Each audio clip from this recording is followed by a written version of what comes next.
All right, welcome back to another Assembly Experts build. Today's little project is a security smart door lock.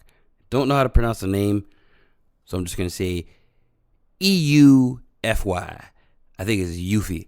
Anyways, I surprisingly had a little bit of difficulty installing this just because of my lack of know-how or experience of installing door handles. Now, they're not the most difficult, normally just a little plug and play, but what happens sometimes with these older doors is that the measurements are slightly different than newer doors. At least that's my experience whenever doing these things, that they're just a little bit tricky.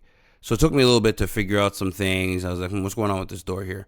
The thing doesn't reach, so I'm looking for maybe a skill saw, drill a hole. But then what I noticed is that the locking portion actually extends with a rotation on it.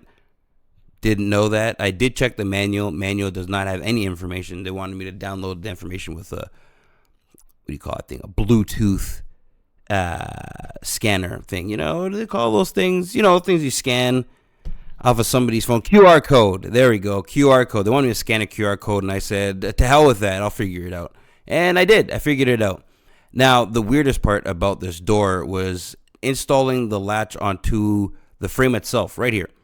It was the weirdest thing I've ever seen. It wrapped around the door, and I fiddled with it a little bit, and I said, screw it. I'm not doing that. This was wrapped around the wood. I've never seen nothing like that before in my life.